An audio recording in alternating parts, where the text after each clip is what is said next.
क्या भारत में चल रही है धर्म की व्यवस्था? व्यवस्था चल रही है, वो चल रही है धर्म की। चीफ जस्टिस ऑफ इंडिया को 6 माह से क्यों किया जा रहा है सोशल मीडिया पर ट्रोल?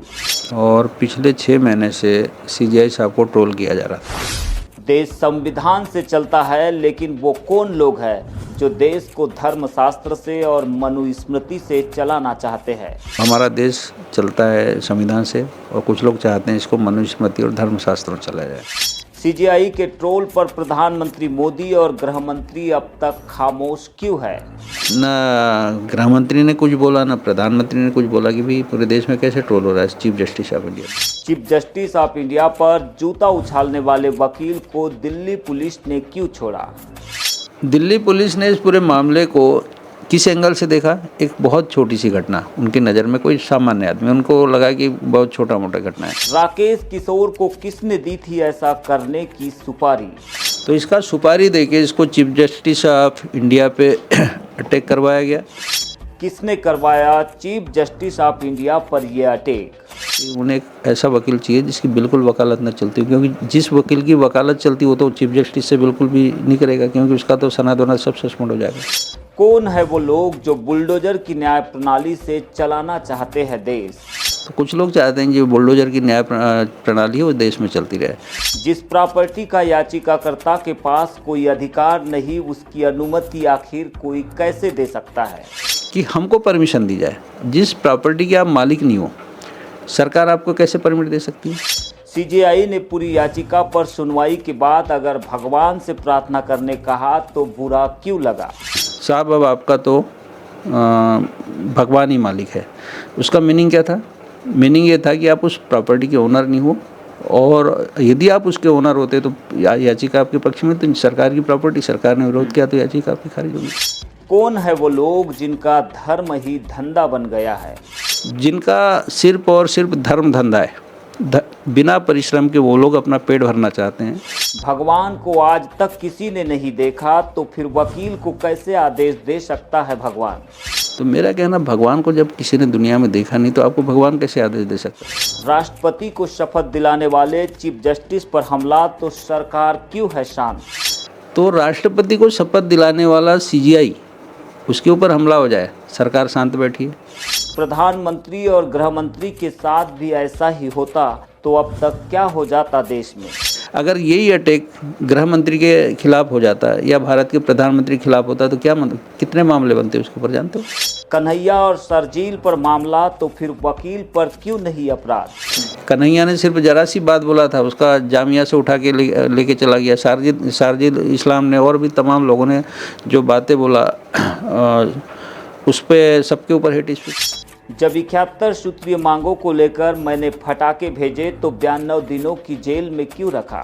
71 सूत्रीय मांगों को लेके हमने क्रैकर भेजे थे, फटाके भेजे थे, जिसका कोई एविडेंस नहीं। सरकार ने हमें 92 दिन तक जेल में बिठा के रखा। बीजीटी मीडिया पर देखिए संयुक्त क्रांति पार्टी के राष्ट्रीय अध्यक्ष और लांजी क्षेत्र के पूर्व विधायक किशोर समृते का पूरा बयान। व्यवस्था चल रही है, वो चल रही है धर्म की। सीजीआई साहब जो हैं उसी व्यवस्था से पीड़ित हैं, और पिछले 6 महीने से सीजीआई साहब को ट्रोल किया जा रहा था। अब सवाल ये उठता है कि जिस देश में 2 तरह का कानून, हमारा देश चलता है संविधान से और कुछ लोग चाहते हैं इसको मनुस्मृति और धर्मशास्त्र में चलाया जाए। दूसरी बात, इस देश में 2 कानून बनते हैं। एक कानून बनता है संसद में, दूसरा कानून बनता है सुप्रीम कोर्ट ऑफ इंडिया के जो जजमेंट होते हैं वो अपने आप कानून का रूप ले लेते हैं। इतनी बड़ी व्यवस्था में बैठा हुआ आदमी chief justice of India mister BR Gavai, जिसने इस देश में कहा कि संविधान सबसे बड़ा होता है, जिस दिन से उसने कहा संविधान सबसे बड़ा होता है उसी दिन से गवई साहब को ट्रोल करना चालू कर दिया। लोगों को समझ में आया कि हमारी स्थिति खराब होनी। तो पहला चीफ जस्टिस है जिसको 6 महीने से लोगों ने ट्रोल किया, और देश की ना गृह मंत्री ने कुछ बोला, ना प्रधानमंत्री ने कुछ बोला कि भाई पूरे देश में कैसे ट्रोल हो रहा है चीफ जस्टिस ऑफ इंडिया। दूसरी बात, चीफ जस्टिस ऑफ इंडिया पे अटैक हुआ तो एक वकील ने अटैक किया, राकेश किशोर के अटैक होने के बावजूद दिल्ली पुलिस उसको पकड़ के ले गई। दिल्ली पुलिस ने 2 दिन इंट्रोगेशन करने के बाद में पूछताछ किया। पूछताछ में उसके बाद उसको छोड़ दिया।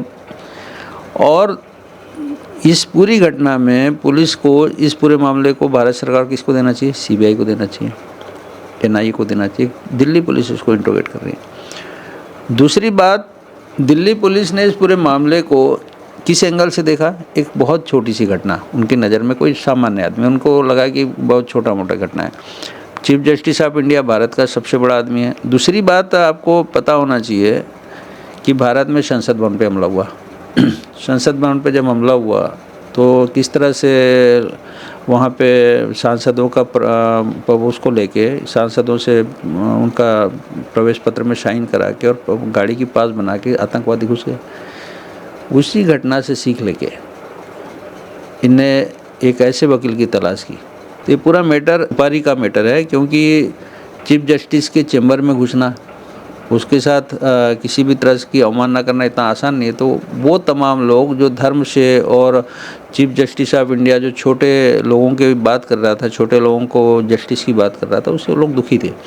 तो उन लोगों ने एक ऐसे वकील की तलाश की जिसका वकालत लाइसेंस चाहिए, chief justice bar council of India में उसका रजिस्ट्रेशन चाहिए। उन्हें एक ऐसा वकील चाहिए जिसकी बिल्कुल वकालत न चलती हो, क्योंकि जिस वकील की वकालत चलती हो तो चीफ जस्टिस से बिल्कुल भी नहीं करेगा, क्योंकि उसका तो सनद वनद सब सस्पेंड हो जाएगा।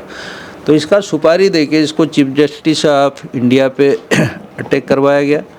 दूसरी बात कि चीफ जस्टिस के अटैक के बाद इसको जो पूछताछ किया तो इसने अपने 2 दिन बाद एक बयान दिया। क्या कहा उसने कि मुझे मॉरिशस में इसने बयान दिया चीफ जस्टिस ऑफ इंडिया ने कि हम जो भारत में बुलडोजर की न्याय प्रणाली है उसके खिलाफ है।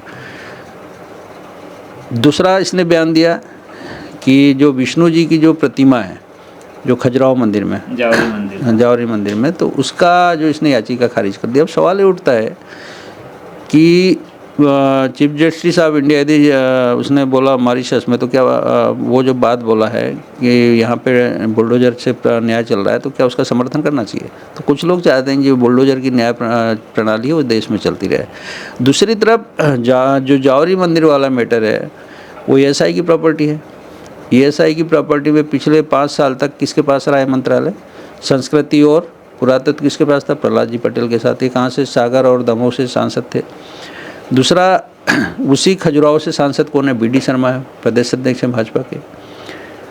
तो मेरा कहने का मतलब, अगर आपको जो मंदिर है विष्णु जी का मंदिर से प्रतिमा खंडित होगी तो आपको सरकार को बोलना चाहिए, सरकार से डायरेक्शन, पीआईएल आपको क्या लगाना चाहिए कि मंदिर की प्रतिमा आपकी ये हो गई, क्षतिग्रस्त हो गई, उसका सरकार उसका वो करवाए। अब इसने याचिका क्या लगाया कि हमको परमिशन दी जाए। जिस प्रॉपर्टी के आप मालिक नहीं हो, सरकार आपको कैसे परमिट दे सकती है? ईएसआई उसकी मालिक है, आपको कैसे मंदिर के जीर्णोद्धार की परमिशन दे सकता है, या किसी भी तरीके से आप उसके मालिक कैसे हो? दूसरी बात, इसी मुद्दे पे हाईकोर्ट ने इसकी याचिका खारिज की, सरकार ने विरोध किया।